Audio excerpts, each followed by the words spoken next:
Sallallahu ala Muhammad.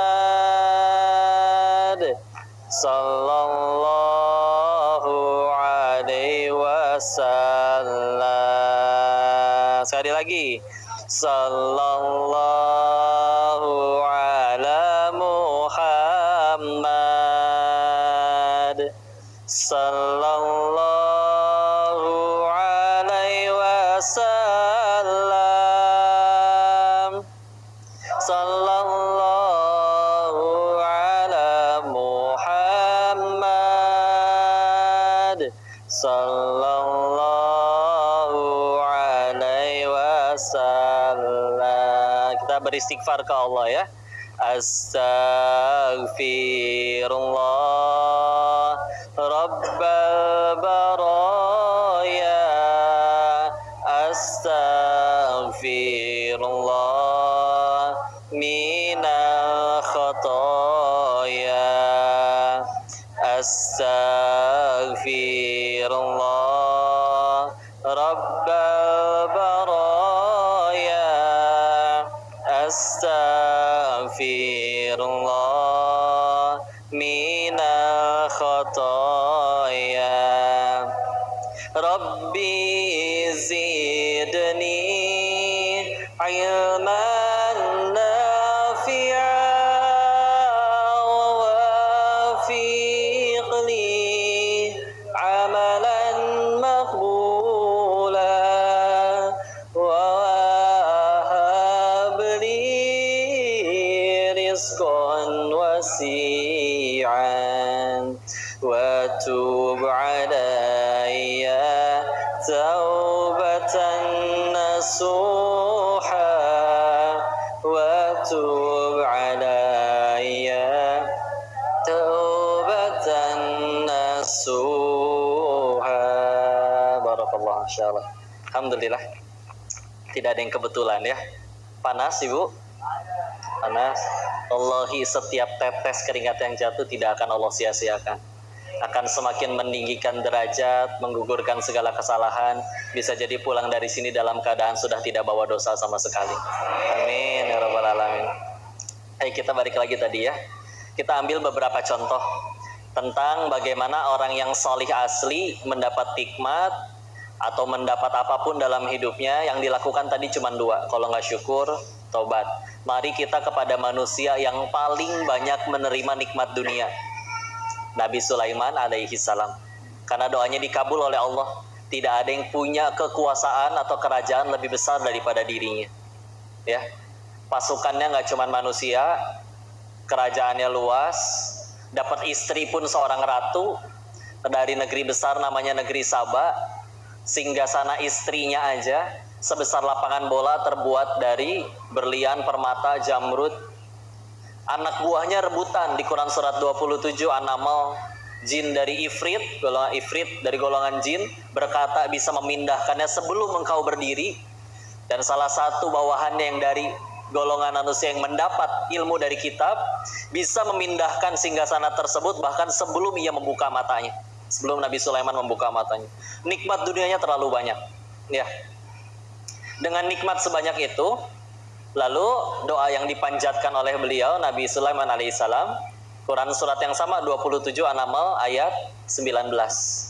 Rabbi auzi'ani an ashkura ni'amataka allati an'amta alayya wa ala walidayya, al-ayah, dan lanjutnya.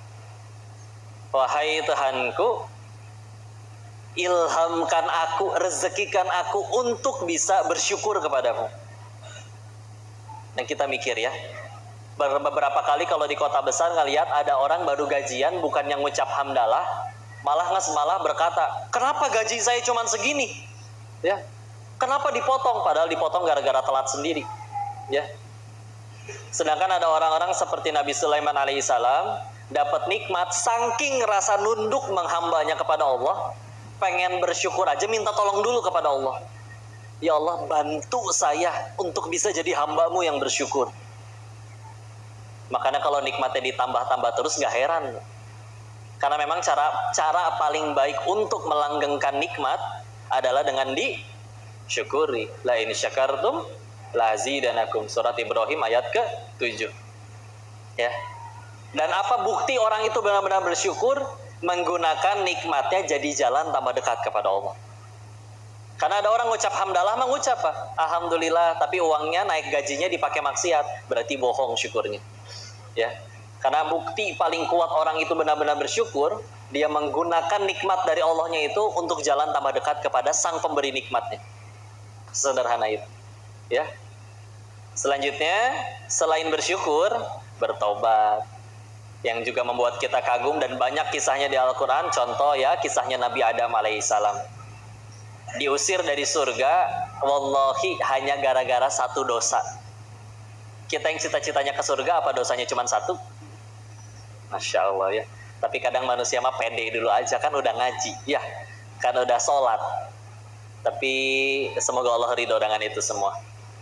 Dan uniknya, kalau kita bicara Nabi Adam alaihissalam, kan beliau tuh jatuhnya kalau pengen jujur mah korban ya.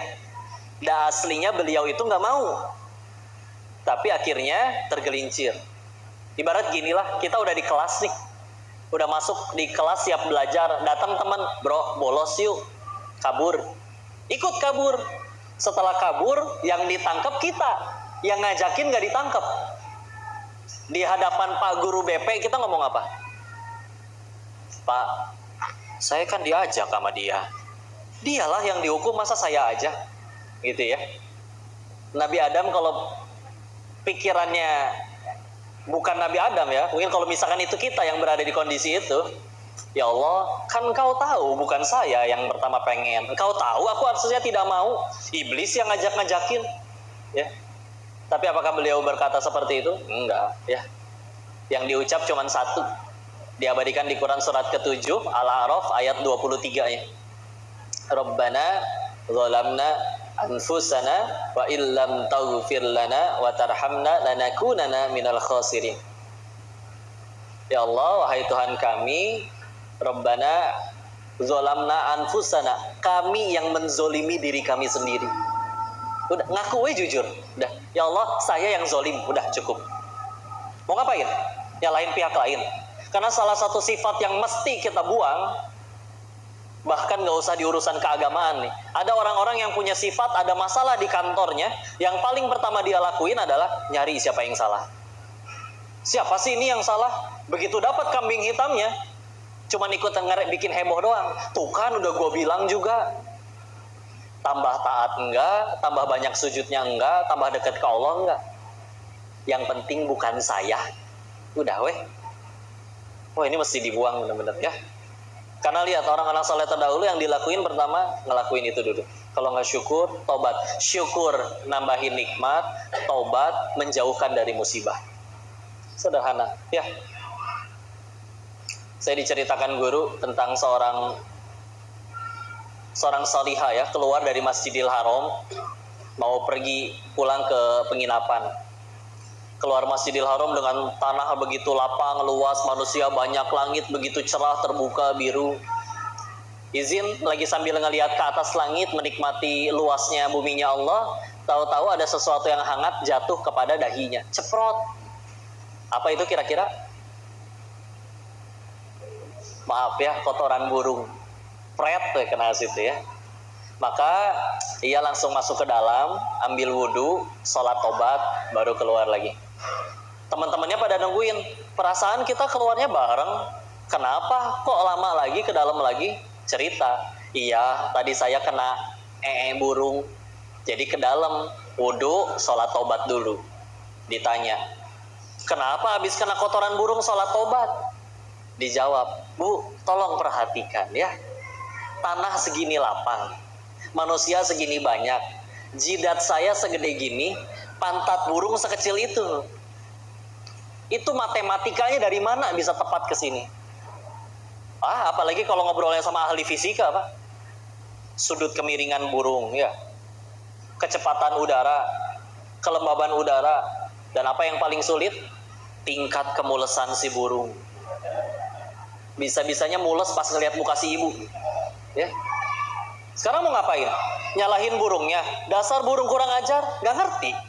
Burungnya juga nggak denger jauh. Ya.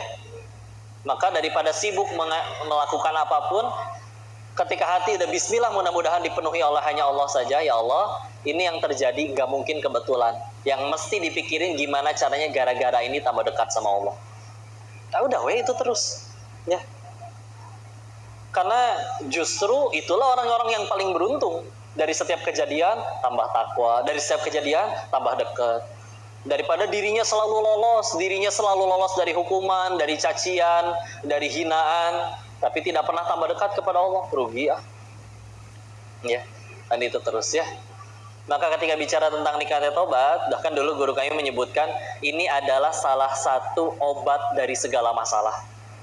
Izin ya, nggak sedikit orang akhirnya ngirim pesan baik di WhatsApp atau di Instagram cerita masalahnya. Tapi 95%-nya masalahnya dimulai dari ulahnya sendiri. Kok saya kelilit pinjol? Kadang ditanya, sebelumnya tapi sudah tahu belum kalau misalkan riba itu dilarang oleh Allah? Tahu sih. Kok saya kelilit hutang gara-gara main judi? Itu udah nggak usah dibahas lagi. Ya. Gimana caranya berhenti? Ini udah bangkrut, anak istri udah kelaparan, mana lagi hamil 7 bulan. Tolong kasih tahu gimana caranya berhenti. Kata saya teh, yang sekarang sedang kamu alami itu cara Allah membuat kamu berhenti. Karena dulu pas menang main lagi. Coba sekarang gara-gara ini jadi nggak main lagi kan? Iya juga. Ya. Dan demi Allah, kalau kita kenal orang yang lagi kalah judi, dia cerita, kasih tahu kalian beruntung. Lumayan kepahitannya gugurin dosa, dan lumayan amat sangat beruntung orang yang digugurkan lebih dahulu dosanya di dunia. Jadi enggak salah ya. Dan jangan menganggap kalau kita udah dapat kepahitan itu azab yang menyakitkan dan segala macam. Enggak. Demi Allah, hukuman Allah tuh nggak melulu kayak gitu. Izin ya, ada cerita ini, Masya Allah. Ada seseorang pasangan suami istri taat dua-duanya, ikut ngaji, cukup rajin lah ya ngaji. Mereka Allah anugerahkan usaha, memang bukan konglomerat, tapi selalu cukup insya Allah. Tapi namanya manusia pengen punya cita-cita, kayaknya kita pengen naik nih, bisnisnya tambah besar. Tapi gimana? Perlu modal besar. Kita nggak mungkin minjem ke bank karena itu riba. Akhirnya nyari pinjaman sana sini nggak ketemu Pak, yang mau minjemin tanpa bunga. Ya, mau nggak mau akhirnya terceletuklah dari salah satu pihak ini, dari suaminya, udah nggak apa-apa. Kita nanti tinggal banyakin aja zakat sama sedekahnya. Punten, naudzubillah, akhirnya nekat ke bank ambil pinjaman riba. Akhirnya beneran tambah kaya Pak, usahanya tambah maju, bisnisnya tambah besar, duitnya makin melimpah. Di situ hukuman Allah mulai datang. Ingat, tidak selalu dalam bentuk azab. Hukuman pertama adalah yang tadinya mulai rutin kajian, lama-lama mulai bolos dari kajian. Awalnya ngerasa bersalah, lama-lama biasa saja. Yang tadinya terjaga 5 waktu sholat berjamaah di masjid, si bapaknya saf paling depan, lama-lama zuhurnya 2:30, asarnya 5:30, dan lama-lama mulai tidak ada perasaan bersalah, tidak ada perasaan menyesal. Karena sudah mulai menganggap enteng suatu amalan, maka dosa-dosa kecil pun mulai terbiasa. Ya, mata mulai tidak terjaga, lingkungan tidak terjaga, pergaulan campur baur. Dosa kecil mulai diremehkan, akan terbiasa naudzubillah dengan dosa besar. Terjadilah dosa-dosa yang secara syariat membuat si istri layak untuk diizinkan untuk meminta pisah dengan suaminya. Ya. Ketika akhirnya pisah, ngerasa sudah besar, sudah kaya, sudah jadi konglomerat, ya udah, masing-masing jalanin bisnisnya sendiri. Masalah pertama, anak-anaknya mulai, namanya broken home ya, mulai susah diatur, terlibat pergaulan dengan narkoba. Orang tuanya stres, akhirnya usaha yang dulu besar, ujung-ujungnya bangkrut juga dua-duanya. Diawali ketika meremehkan dosa.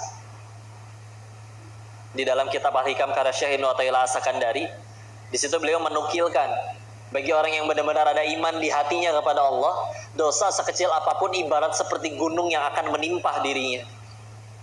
Sedangkan justru hati yang mati itu akan merasa dosa sebesar apapun ibarat hanya seperti lalat yang berterbangan di hadapan hidungnya. Dia tinggal tepis selalu merasa sudah selesai masalah. Beneran, Demi Allah. Yang paling bahaya itu bukan ketika kita bikin dosa lalu ternyata Allah berikan penggugur dosanya, tapi yang lebih bahaya itu kita dosa dan didiamkan oleh Allah. Alhamdulillah.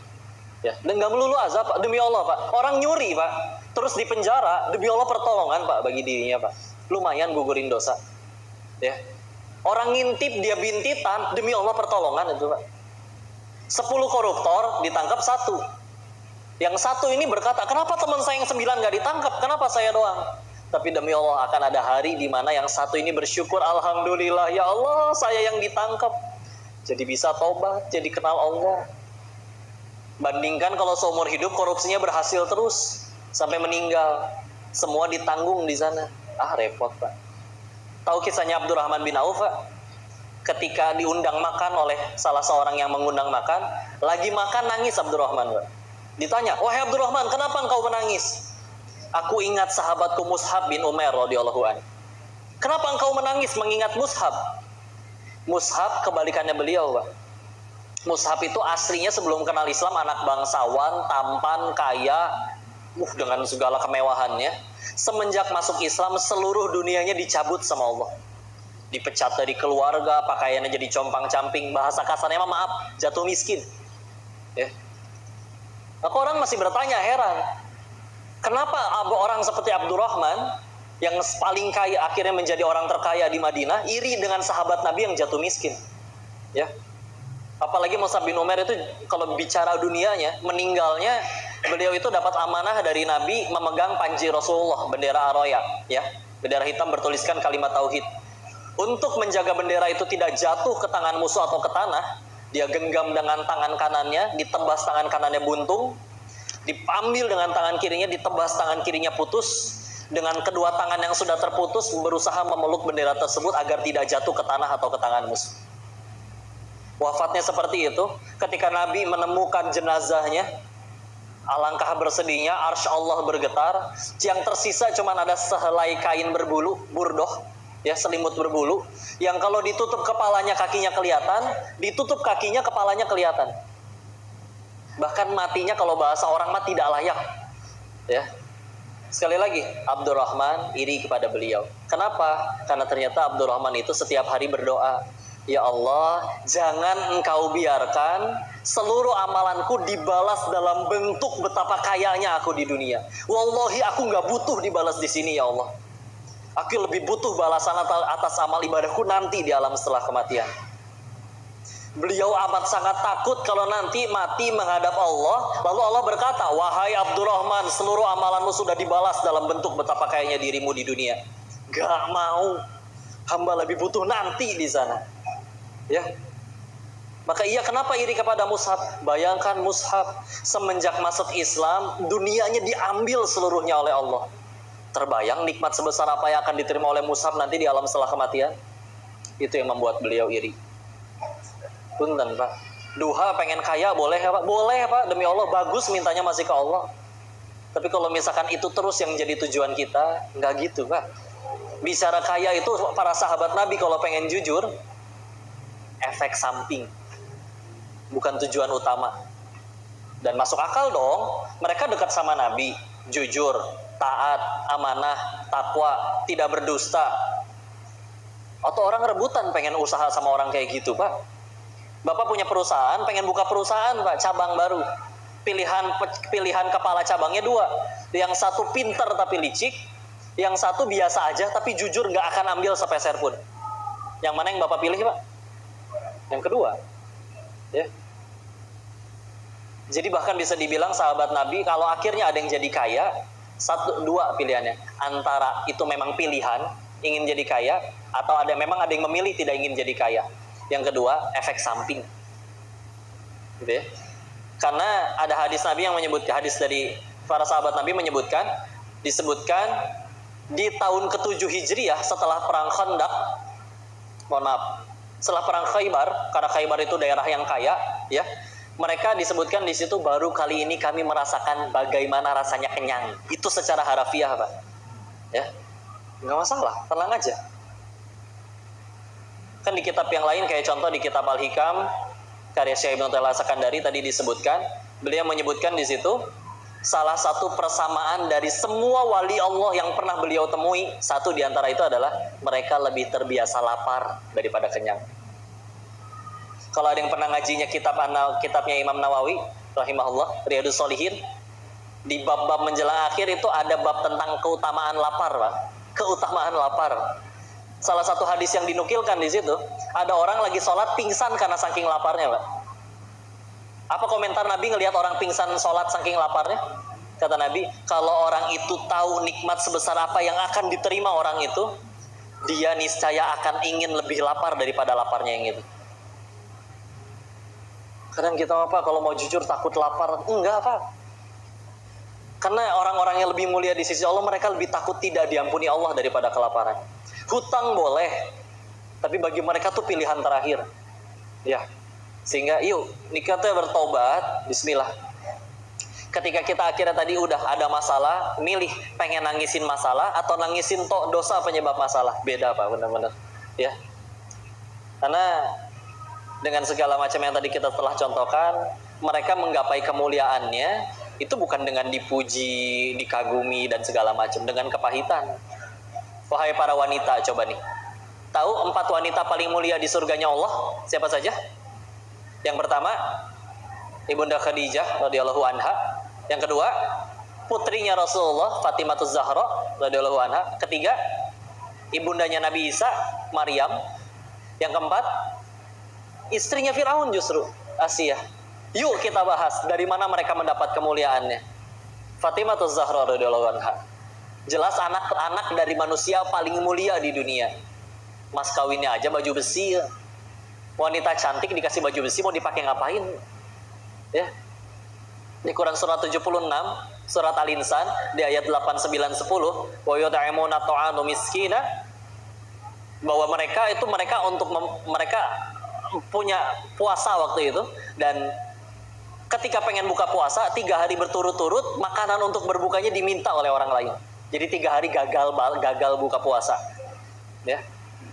Hidupnya miskinnya miskin bukan miskin biasa, miskin papa. Padahal kalau bicara anak dari manusia paling mulia di sisi Allah. Ibunda Maryam, solehanya luar biasa, tahu-tahu malah difitnah, ujuk-ujuk hamil. Ya. Udah menjaga kemuliaan, tahu-tahu hamil, atuh dimaki-maki sama orang. Kita tahu ya, julidnya netizen. Kalau Allah kan maha benar Allah dengan segala firman-Nya. Netizen maha benar netizen dengan segala komennya. Ya. Insya Allah. Difitnah. Ibunda Khadijah, wanita saudagar paling kaya sejazirah Arab, semenjak ikut Nabi, habis seluruh hartanya mendukung dakwah Nabi. Ketika menjelang akan wafat, minta kepada putrinya, wahai Fatimah, mintakan kepada ayahmu, boleh enggak nanti ketika ibu wafat, sorban ketika beliau biasa menerima wahyu, boleh enggak itu jadi kain kafannya ibu? Kenapa enggak minta sendiri ibu? Ibu malu, enggak berani mintanya, takut perjuangan ibu selama ini belum cukup untuk mendukung dakwah ayahmu. Atuh, udah habis miliaran demi suaminya, minta sorban bekas enggak berani, Bu. Kadang kita suami pulang langsung, token udah bunyi-bunyi terus tuh, isiin, ya. Langsung disebrot ya. Yang terakhir, Asia. Kita, Bu, sama umatnya Nabi Musa, enakan kita. Umatnya Nabi Musa itu nggak dapat bonus kayak kita. Kita ada yang namanya malam Lailatul Qadar. Ibadahnya 1 malam, ganjarannya khairu min alfi syahr. Lebih baik dari 1000 bulan. Ada puasa Arafah, 9 Zulhijjah. Puasanya 1 hari, ganjarannya dosa dihapuskan setahun ke depan, setahun ke belakang. Sekarang Syawal, barang siapa 30 hari puasa Ramadan ditambah 6 hari Syawal, dianggap berpuasa setahun penuh. Banyak gak bonusnya? Banyak. Umur lebih pendek, bonus lebih banyak. Zaman Nabi zaman dulu, umur lebih panjang, bonus gak ada. Gak ada lemburan, Pak. Kok bisa-bisanya Ibunda Asiyah jadi nyusul 3 wanita tadi di surganya Allah? Ya. Kenapa? Beliau sabar ngadepin seburuk-buruknya manusia. Kalau di sini ada istri yang berkata, kok suami saya lebih parah dari Firaun? Bohong. Ya. Kalau suaminya lebih parah dari Firaun, nama suami ibu yang ditulis di Al-Quran, Bu. Ya. Kenapa Firaun? Karena udah paling parah lah itu, nggak ada lagi. Ya. Beliau soleha, pasti banyak yang mau-maunya sabar ngadepin seburuk-buruk manusia. Sabarnya itu tidak akan Allah sia-siakan. Ingat kata Allah tentang sabar, Quran surat 39 Az-Zumar di ayat 10. Innama yuwaffas sabiruna ajruhum bighairi hisab. Hanya orang-orang yang bersabarlah yang ganjaran pahalanya tanpa batas, unlimit. Bisa jadi ada dosa-dosa kita yang belum layak untuk diampuni Allah, tapi kita tahu pengen ke surga. Kadang kita ngucapnya juga nggak nanggung-nanggung, Pak. Saya mah nanti surganya pengen tetanggaan sama Nabi, surga Firdaus. Malaikat juga mungkin geleng-geleng ngedengernya. Punya amalan apa nih orang ya? Tapi Allah pengen nolong. Tahu-tahu ada yang mencaci, ada yang memaki, gugur dosa, Pak. Ya. Atau bisa jadi Allah ingin mengangkat derajat seorang hamba, tapi kita bukan seperti Imam Ahmad bin Hambal misal, yang sehari semalam sholatnya tidak pernah kurang dari 300 rakaat. Ya. Terus gimana? Ya, sholat jarang, istighfar apalagi, sholat lupa rakaat melulu misal ya. Tapi pengen dapat kemuliaan tersebut, Allah tolong. Ada masalah di rumahnya, ada masalah dengan anak-anaknya, nggak ada yang rugi. Ya. Jadi semua hal itu baru akan jadi kebaikan kalau kita ngelihatnya pakai kacamata akhirat. Hidupnya sudah berubah dari yang tadinya mengejar apa yang aku suka, sekarang mengejar apa yang Allah suka. Enak, Pak, hidup kayak gitu. Berbuat baik, orang jahat, dia yang rugi. Kan dia yang jahat, masa kita yang dihukum sama Allah? Gak masuk akal. Di dalam Islam yang rugi itu bukan yang dizolimi, tapi yang menzolimi. Dia zolim, berarti transfer pahala ke kita. Dia habis pahalanya, dosa kita diangkut sama dia. Kok tapi udah berbuat baik dia malah jahat. Dari awal berbuat baik bukan supaya dia suka, supaya Allah suka. Apa artinya satu dunia cinta tapi Allah benci? Tetap celaka. Apa artinya satu dunia sayang tapi Allah benci? Apa artinya satu dunia benci tapi Allah sayang? Tetap selamat. Ya. Kok tapi udah dibantu kelakuannya malah kayak gitu. Kita meninggal nggak ditanya kelakuan orang, ditanya kelakuan masing-masing. Lempeng udah. Tenang, mau digimanain juga. Yang penting engkau suka ya Allah. Ketahuilah, apapun yang sedang terjadi dalam hidup kita, itu adalah jalan bagi Allah untuk mendekatkan kita tambah dekat kepada surganya. Ya. Mungkin kita akan nggak suka. Ya gitulah, ibarat anak kecil minta permen, Pak. Anak kecil pengennya permen dan coklat terus. Tapi akhirnya dia sakit gigi. Dikasih nggak sama ibunya permen dan coklat, padahal dia udah sakit gigi? Dikasih nggak permen? Enggak. Si anak akan berkata, mamah jahat. Bisa beli gelang emas baru, bisa. Giliran coklat nggak dikasih. Mama jahat. Minggat aku. Coba, anak PAUD minggatnya kemana coba ya? Tapi ketika ditanya ke ibunya, Bu, ibu tidak ngasih anak ibu coklat yang lagi sakit gigi karena ibu benci atau sayang? Sayang. Jadi kalau misalkan lagi ada kehidupan yang sedang kita alami, kok doa nggak dikabul? Kadang cara Allah menolong manusia itu justru dengan tidak dikabul doanya. Kata siapa keinginan kita itu paling baik buat kita? Enggak lah. Karena faktanya kita bukan makhluk yang maha tahu. Bapak ada yang tahu jumlah gigi Bapak sendiri berapa? Ada yang pernah ngitung jumlah giginya berapa? Yang tahu angkat tangan. Enggak, saya nggak pernah ngitung. Ya, jumlah gigi aja nggak tahu. Tapi Allah tahu jumlah rambut, kapan meninggal, dan yang lain-lain. Terus, setelah kita mengakui kita bukan makhluk yang maha tahu, lalu yang maha tahu menetapkan ketentuannya pada kita yang tidak tahu, terus kita so tahu. Ya Allah, kan doa saya nggak begini. Kenapa nggak dikabul? Yang terbaik bagiku kan kalau masuk perusahaan itu ya Allah. Kenapa aku malah dipecat? So tahu. Ya, tenang aja lah. Nurut aja sama yang maha tahu. Tahu-tahu enak insya Allah. Begitu banyak contoh-contoh dari itu semua yang akhirnya jadi kejadian kebaikan. Nggak kepikiran gimana ceritanya ibundanya Firaun lagi takut dikejar-kejar. Ibu lagi terancam, anaknya terancam, ibunya terancam. Kira-kira anaknya dipeluk atau malah dibuang, Bu? Peluk. Itu tahu-tahu dapat perintah dari Allah, anyutin ke sungai. Coba Bu gimana, Bu? Ya. Tahu-tahu dianyutin ke sungai, ditemuin sama istrinya Firaun, diangkat anak, akhirnya nggak ada yang mau nyusuin. Bayi Musa nggak mau nyusu dengan siapapun. Kakak perempuannya berkata, aku tahu seorang ibu yang akan mau Nabi Musa disusui olehnya. ibunya. Di mana lagi, Bu? Ada seorang ibu nyusuin anaknya digaji sama negara. Ya. Awalnya mikir gimana ceritanya orang dianyutin ke sungai. Nggak bisa pakai matematika manusia kalau ada Allah yang nyuruh mah ya. Istilah. Yuk bisa jadi selama ini masalah dalam hidup kita karena kita terlalu banyak melanggar perintah Allah di dalam Al-Quran. Semoga ini bisa jadi jalan kita tambah dekat kepada Allah. Izin selanjutnya, mari kita lanjutkan dengarkan nasihat dari ini. Perkenalkan bidadari surga saya. Alhamdulillah. Sayang.